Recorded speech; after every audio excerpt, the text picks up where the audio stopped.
Hi, this is Meng from Zurich Instruments. It is not easy to characterize and count cells precisely, as common methods require additional and usually time-consuming steps. I will show you a method, a fast impedance spectroscopy system, to overcome these limitations. I will cover both the instrumentation for electrical impedance detection and how this can be integrated into the microfluidic system. In addition, I will give an overview of the basic of EIS, as well as how to set the measurement up. Finally, I will present measurement examples, interesting examples taken with the system. Hope this all sounds great to you. Let's start with a brief introduction of Zurich Instruments. We are a manufacturer of test and measurement equipment based in Zurich, Switzerland. We have one mission: to provide best-in-class dynamic signal instruments for advanced R&D labs. Our portfolio consists of locking amplifiers, system for quantum computing, and impedance analyzers. Today, I will be focusing on our locking amplifiers and impedance analyzers and show how they can be used to improve your impedance and microfluidics measurements. Each instrument we produce includes Level 1 control software that sets a benchmark for efficient instrumentation control and a good user experience. This progressive approach reduces the complexity of lab setups, removes sources of problem, and supports new measurement strategies. I will present our IIF LI locking amplifier, which was designed for microfluidics applications and was the first instrument built by us. The instrument has outstanding low noise performance over a wide frequency range up to 50 MHz. The hardware also incorporates two locking amplifier units in the same box and allows the analysis of signal at 6 different frequencies simultaneously. We have intentionally removed the traditional knobs and buttons, and the instrument is entirely computer controlled, offering the advantage that the data is always just one click away from being saved for further analysis. Our Level 1 user interface comes with a rich toolset. It also consists with an extensive programming interface for your favorite programming language. This allows for a smooth integration into your existing microfluidics setups. And besides microfluidics, the Attractor LI is also widely used in sensors, AFM, material testing, and more. Another of our instruments is the IIF Impedance Analyzer. The MFI is also a great fit for microfluidics applications. It can measure impedance very fast, allowing the passing analyte to be measured on the microsecond timescale. And in addition to its high impedance accuracy, the MFI also can measure over a wide impedance range from 1 milliohm up to 1 teraohm. It is very precise, so you can resolve even tiny signal changes from your dielectric sample. It also covers and includes a firmware threshold unit, which can be used to trigger an output based on the measured signal. So we combined our expertise in dynamic signal processing with Fluigent's expertise on fluid management to provide an advanced solution for detecting analytes using a complete EIS platform, or electrical impedance spectroscopy. As you can see here, the system consists of 3 sections: from left to right, flow control, microfluidic channel, and locking detection.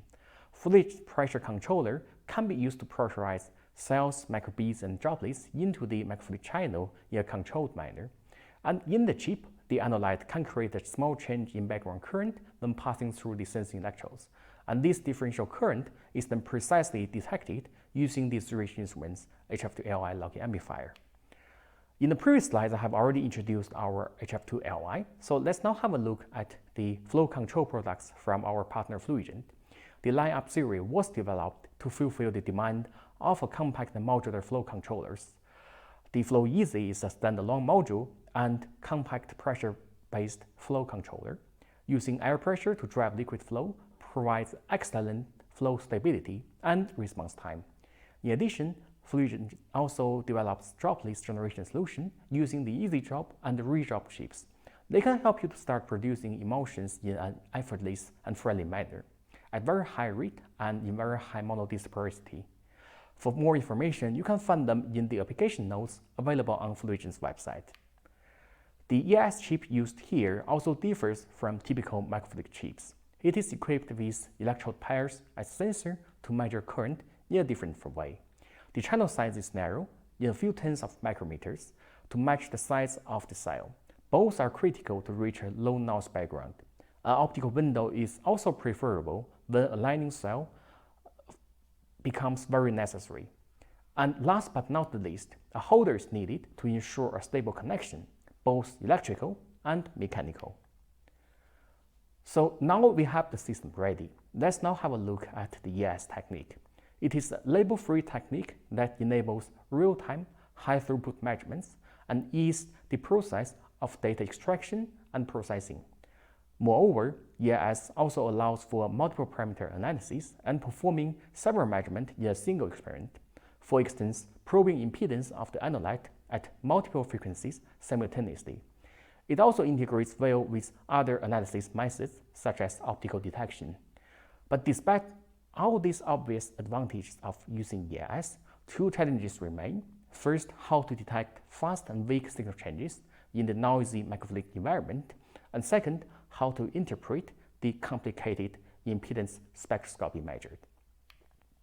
So for audience who are not familiar with the EIS topic, it can be simply imagined as a non-destructive detection in liquid or solid state. Usually a small voltage, sometimes current oscillation, is sent from signal source, and the returning current can be detected on the same instrument. The small signal ensures linearity, causality, and stability of the system, but nonetheless also demands the detecting instrument to have a very high sensitivity. In EIS, the impedance is often studied as a function of frequency, hence the name of spectroscopy is named after. It is a very useful technique as it can correlate with other non-electrical properties and phenomena. And in addition to microfluidics, EIS is also commonly used in material science, electrochemistry, biology, sensors, and semiconductors. So measuring particles or cells in a microfluidic flow is a good example, as it requires both high sensitivity and fast response. Differential current measurement using a locking amplifier here is the key to achieving this sensitivity and speed. This allows us to remove a background signal coming from the microfluidic medium. Just imagine yourself walking from one to another end on a moving bus. The speed of the bus does not really matter. The resulting signal after common mode rejection may still be weak, so we use locking detection to selectively amplify it. The Attractor LI has a dynamic reserve of 120 decibel, which equates to being able to hear a watch ticking next to a jet engine. If you are curious to learn more about this technique, feel free to visit our website and look for our locking detection white paper available on www.zurichinstrument.com. In addition, the Attractor LI also differs fast measurement speeds and required by microfluidics thanks to the wide bandwidth filter and fast data transfer. So below is a sketch of the EIS setup. You see the difference is the current is taken by two pairs of sensing electrodes, one with cell and another in pure background. The Attractor LI and HFTA can take care of both signal generation and detection. So let's now have a look at this animation to have a clear understanding. When the cell moves closer to the sensing region, it will modify the electric field between the left electrode pair. In this particular case, let's assume the cell is insulating and no field line can pass through. Hence, the difference of the current measured on both pairs will decrease in amplitude, reaching a trough when the cell is really in the middle. And when the cell moves outside, let's say maybe into the second pair, the signal will be inverted into a peak. And finally, when it moves farther away, we see or we expect the same background as the cell entered before. Please note that even though the signal here looks like a period of sine wave, it is not the raw current. Rather, it has already gone through demodulation. So just now I have said that the low-pass filter is important. Let's have a look at this example to learn why it is. We see from the blue trace that the separation of the two peaks gives about 380 milliseconds or about 260 Hz. This is the flow rate of the particle through the sensing region. At 5 kHz low-pass filter bandwidth, we see the blue trace is very smooth. But if we limit ourselves at 200 Hz in bandwidth, we see the red trace that the signal is cropped. It does not reach a full peak intensity, nor does it follow the same periodicity. This can be a serious problem when you're trying to measure fast flow events with slow instrument. Alternatively, if we increase the bandwidth just by a factor of 2, as shown here by the green line, from 5 kHz to 10 kHz, here we see the signal becomes way more noisier than before. Therefore, optimizing the balance between acquisition time and precision is very important in microfluidic EIS applications. So how does the data transfer rate get involved? In addition to the filter bandwidth, data transfer rate is another requirement to capture fast events. This rate defines how fast the data can be transferred from the measuring instrument to the connected PC. A high temperature resolution is a must to ensure a smooth measurement. As we can see here, using the built-in data acquisition DAQ module in our Lab 1 Sapphire, the fast and smooth capacitance transient from the blue trace is truncated into only 2 data points when I dial the transfer rate down. The fast transfer rate is always good, but with a minor trade-off. It demands lots of memory. So if your application needs to record the data for a very long duration, then the MFDIG digitizer option can be helpful here. So now we have finished the detection part. Let's have a look at the circuit. At start, we can simply consider the cell as a RC with a cutoff frequency. The assumption is that at low frequencies, typically below 1 MHz, the AC current will preferably take D0 path through the resistance, representing the extracellular fluid. Measuring at this frequency range gives useful information on the size of the cell, as the larger the cell, the more current is blocked. At high frequencies, the current can penetrate through a cell. In this case, the cell will be limited by its membrane. The osmosis effect created by the ion concentration gradient is the reason for the capacitance at the membrane. For detailed analysis, of course, it is better to measure impedance at different characteristic frequencies to have a fuller picture of the dielectric properties of the cell under test. So what is missing in the simple RC circuit? In reality, the environment has also capacitance in addition to its resistance. And the same goes for the cell membrane for its resistance. They appear around 1 MHz or around 5 MHz according to the literature here. And in this cell, we should also consider cytoplasm, which may be simplified as a resistor due to the high ionic concentration at around 20 MHz. But at even higher frequency, say 100 MHz, the impedance is hypothetically attributed to the nucleus. If we are going to include the parasitic impedance from the setup, then the circuit model will be way more complicated. So measuring at these few characteristic frequencies is a very easy workaround. So let's now have a look at how to set it up properly in Lab 1. Thanks to the HF2MF, the multi-frequency upgrade option, the HF2 LI lock amplifier can have 6 independent oscillators and demodulators. This means that all 6 oscillators, they can be set into a different frequency to cover the aforementioned characteristic frequencies. The HF2 LI has a very high resolution of 10 microhertz, such that you can easily fine-tweak the signal to have its best sensitivity. The demodulators here also have filter bandwidth, transfer rate, and amplitude to be independently optimized. These can be used to increase the measurement speed while not losing signal-to-noise ratio at each different frequency point. All these settings can be easily saved into a settings file and reloaded for future use. So what is also important in EIS is flexible data acquisition using the DAQ module. It can help to visualize measurement data in real time without post-processing. Moreover, the trigger can be set to selectively capture sporadic flow events, showing as peaks or troughs in this graph. The record duration or average can also be set up to allow for a defined time frame with increased smoothness in the signal.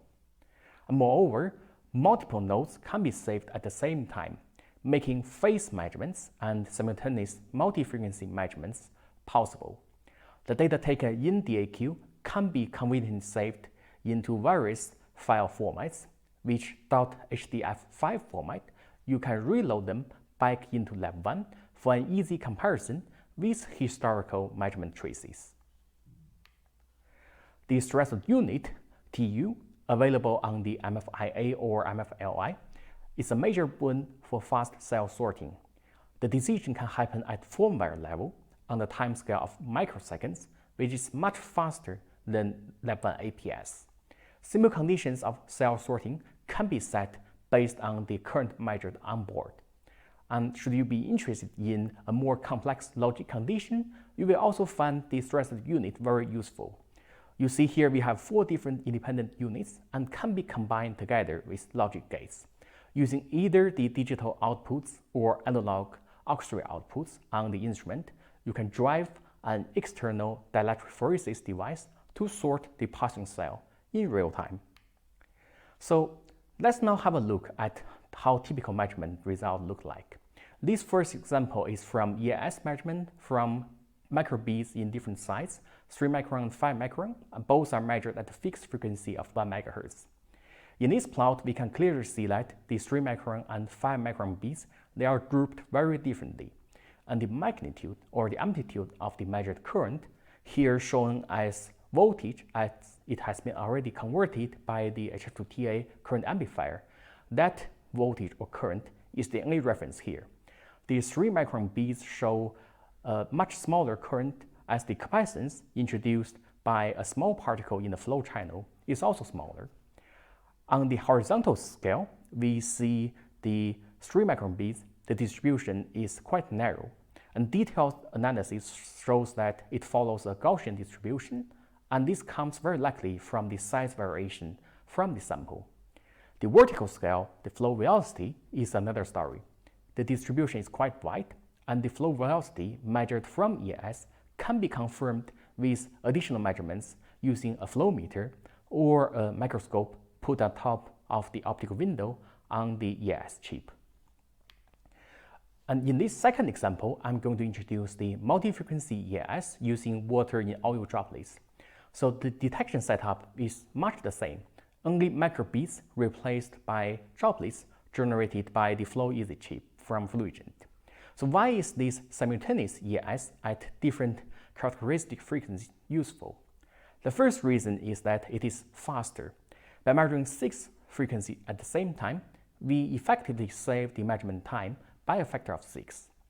And even more important, in this case, we can make sure that the measurement is taken on the same droplet, because if you measure one frequency after another, at the second measurement, the same droplet might have already left the sensing region. Hence, simultaneous measurement can mitigate the problem of size distribution. Although I didn't show phase here for clarity, it is also quite needed for a complete circuit modeling. For a quick overview, we can have a look at the current. There is a decreasing trend when I lower the frequency, suggesting that the current is capacitive in nature. The current is capped at 10 MHz or above, so there are more elements than a simple RC circuit, and this will require some further studies. Okay, so I hope this presentation on microfluidic EIS is interesting to you. If you have any questions, feel free to contact me or visit our website for further information. We are always glad to help. Thank you.